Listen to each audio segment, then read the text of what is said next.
Wahai Abu Sofyan, engkau tahu bahwa Abu Thalib dalam keadaan sakratul maut? Ya, benar. Aku tahu itu. Aku tahu semua itu. Ini pasti kematian sudah mengelilingi sekitar Abu Thalib. Seolah-olah tinggal dicabut ruh dari jasadnya dan tinggal Muhammad sendiri. Sangat disayangkan jika dia menghabiskan umurnya hanya untuk menjaga dan melindungi anak Abdullah. Abu Thalib tidak akan mengikuti jalan kita. Nah, sekarang kita harus menghadapi Muhammad dan orang-orang yang bersamanya dari penduduk Mekah. Apakah kau berpikir bahwa penduduk Mekah akan berlepas begitu saja dari Muhammad setelah kematian Abu Thalib dan tidak menolongnya? Tidak diragukan lagi bahwa dialah Abu Lahab yang mewarisi Abu Thalib untuk memimpin Bani Hashim. Mudah-mudahan dia menyukai pekerjaan yang diwasiatkan oleh Abdul Muthalib dan melindungi keponakannya Muhammad. Apakah kau ingat pada waktu Abu Thalib mengancam kita karena menyakiti Muhammad? Aku merasakan seolah-olah pedangnya menyentuh dan menusuk daguku.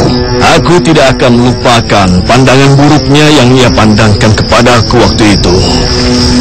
Seolah-olah menampakkan celaan kepada wajahku sambil berkata, "Hei engkau, wahai anak Abdul Muthalib dan paman Muhammad, kenapa kau mengingkari silaturahim dan engkau jadikan keponakanmu sebagai musuhmu?" Karena engkau orang pintar, tidak mungkin kau tinggalkan duniamu karena dongeng-dongeng orang terdahulu. Sungguh kau telah meninggalkan jasa-jasa yang banyak untuk saudaramu. Dan engkaulah yang menanggung ketidakmampuan Quraisy untuk mencukupi kebutuhan dunia mereka, wahai Abu Lahab. Engkau harus membangun Quraisy dan menampakkan Tuhan-Tuhannya sebelum segala sesuatu.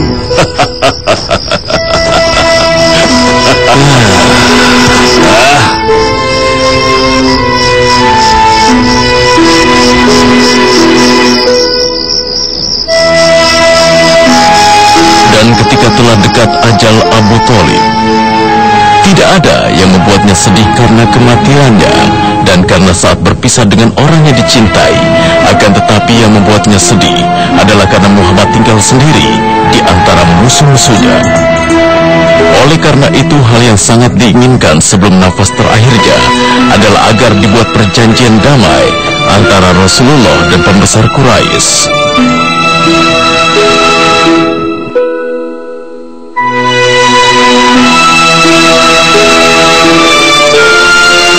Muhammad tidak meminta kalian sesuatu kecuali kalian mengucapkan satu kata. Hendaklah kalian beriman kepada Allah yang Maha Satu. Seandainya Muhammad meminta kami dengan puluhan kata, niscaya kami semua akan memenuhinya. Adapun kata bahwasannya sembahan hanya satu sembahan, maka demi Tuhan kami dan nenek moyang kami tidak akan tinggalkan.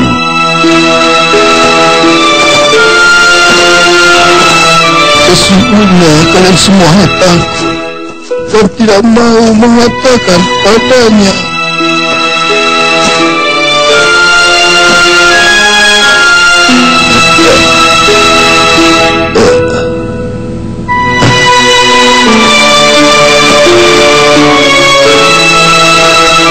Demi Rabb Ka'bah, sesungguhnya apa yang dikatakan oleh Muhammad adalah apa yang dikatakan sebelumnya oleh Musa dan Isa, dan keduanya dari para nabi Allah. Dan sesungguhnya dia adalah nabi yang Allah utus dengan yang hak dan memberi kabar gembira, memberi peringatan dan menjadikan bukti atasnya kitab-kitab yang Allah turunkan dari langit. Kalian tidak tahu bahwa mencintainya adalah ketetapan Allah di dalam hati orang yang soleh. Tidaklah menguasai diri kalian kezaliman kecuali karena kesombongan kalian dan perasaan iri kalian yang telah lalu. Setelah wafatnya Abu Thalib, sungguh berat perasaan Rasulullah dan bertambah baginya kesedihan. Dia berkata di sisinya sambil menangis, "Wahai pamanku, Engkau telah mengurusku saat aku masih kecil. Engkau menolongku saat aku besar. Semoga Allah membalas kebaikanmu.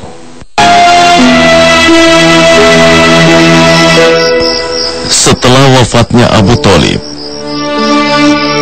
pada suatu malam, di saat Nabi menjadi tamu di rumah Ummu Hani binti Abu Thalib, dan setelah Rasulullah selesai melaksanakan ibadahnya, malaikat Jibril turun kepadanya.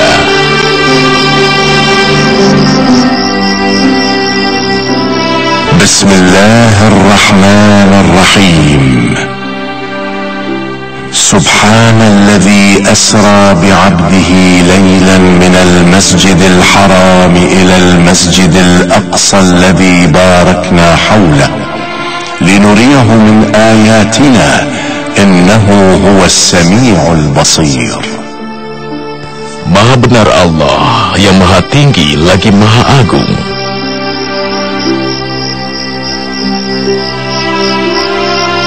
Maka diberangkatkanlah Rasulullah pada waktu malam, di mana datang padanya Jibril dan membawanya di atas buruk, dan dia membawanya pada waktu malam dari Masjidil Haram ke Masjidil Aqsa.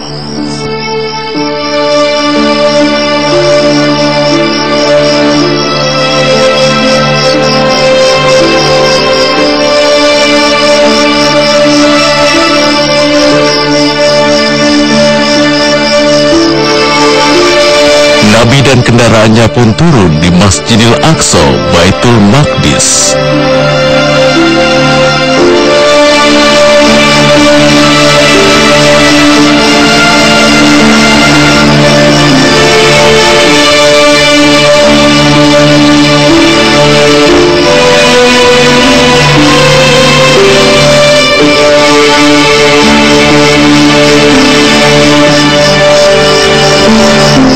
Nabi pun sholat di Masjidil Aqsa, dan kemudian beliau mengunjungi Bethlehem, tempat dilahirkan Nabi Isa, dan beliau melihat rumah-rumah dan bekas-bekas peninggalan para nabi. Dan kemudian dimulailah dengan mukjizat yang diberikan pada Nabi.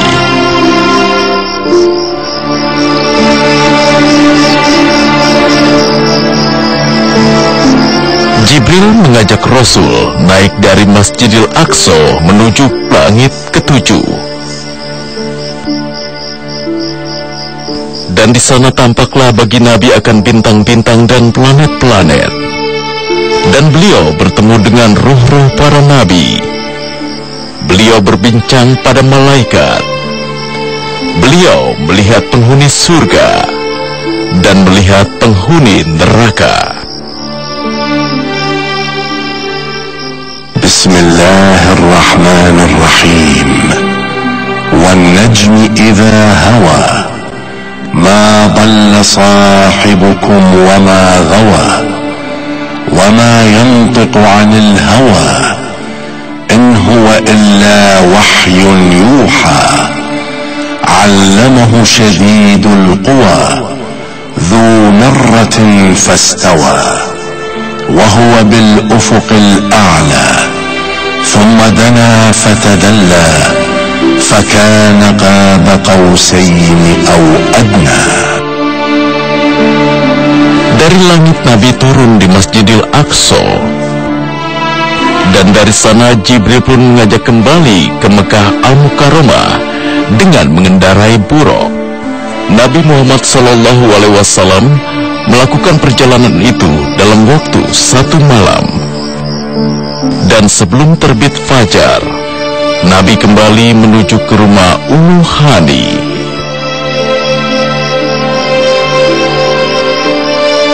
Nabi Muhammad menceritakan kepadanya akan kisah perjalanannya. Maka beliau berkata, "Aku bersumpah demi Allah, janganlah engkau ceritakan hal ini pada Quraisy, maka mereka akan menyakitimu." Maka sejak saat itu, salat 5 waktu dan juga puasa menjadi kewajiban bagi muslim laki-laki dan perempuan.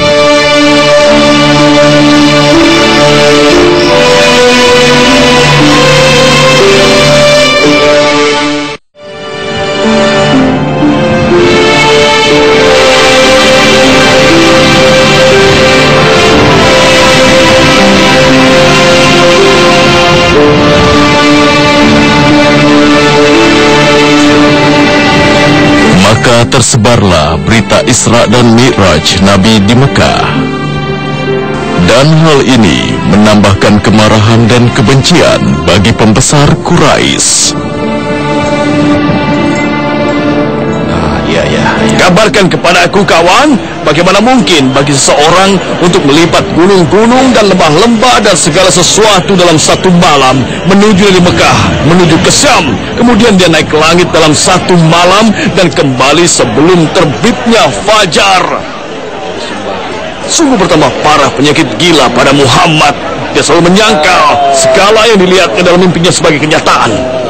Akan tetapi segala yang dikabarkan Muhammad tentang Masjidil Aqsa dan Bethlehem adalah kenyataan. Benar demi Allah, aku pernah mengunjungi Bethlehem. Bahwasanya dia menceritakan dengan rinci segala yang pernah aku lihat sebelumnya. Sampai kapan Muhammad bergantung di otak-otak kalian, wahai ahli Mekah? Sampai kapan? Bisa jadi dia pernah melihat Masjidil Aqsa kemudian menceritakannya kepada kalian. Apakah ada bukti? Sesungguhnya kami menunggu tanda-tanda yang lain yang telah menyebutkan Muhammad agar kita tahu ada hakikat perkaranya. Dan dia berkata bahwa dia melihat ada kafilah yang sedang mendekati Mekah dan akan masuk ke Mekah pada hari ini.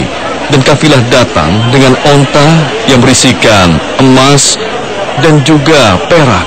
Dan Muhammad mengabarkan kepadaku bahwa dia telah minum dari tempat minum salah seorang dari mereka. Lihatlah, ada kafilah yang hendak masuk ke Mekah. Teman, tolong sekarang ceritakan padaku apa sebenarnya yang terjadi padamu. Tolong ceritakan dengan jelas kepadaku. Aku sudah bangun sebelum fajar ketika aku mengambil air.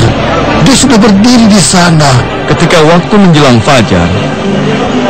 Dan seakan-akan ada seseorang yang membisikkan di telingaku dan mengabarkan padaku keberadaan di mana untaku. Aku telah mengambil airnya. Dan aku katakan sekali lagi, dia ada di sana. Tapi kenapa saat ku ambil untaku tidak ada siapa-siapa di sana? Segala sesuatu terjadi sesuai dengan apa yang dikatakan Muhammad. Tapi bagaimana mungkin ini bisa terjadi? Alangkah hebat sihirmu, wahai Muhammad.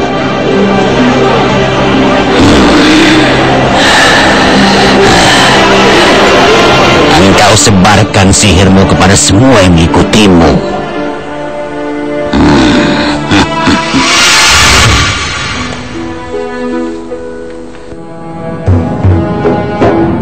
Di sana terdapat jalan antara Yaman dan Syam, dan para kafilah melintas dari jalan tersebut. Jalan ini dinamakan dengan Lembah Kuro. Para kafilah melintasinya setelah mereka masuk melintasi lewat Mekah dan melintasi sebuah kotak yang diselimuti kain bergaris Yaman, yaitu Ka'bah, dan pohon-pohon kurma yang asing. Dan di sanalah terdapat suatu kota. Dan kota ini dikenal setelah Rasulullah hijrah ke Madinah Munawwaroh. Dan di sana terdapat sebuah kota yang disebut Yasrib. Yasrib dikenal setelah Rasulullah hijrah ke Madinah. Yasrib dihuni oleh dua kabilah yang besar, yaitu Aus dan Khazraj. Di sana ada 3 kabilah Yahudi juga.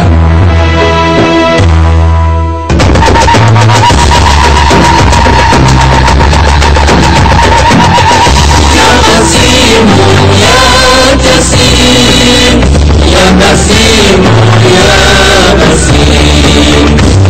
Qasim, ya Qasim,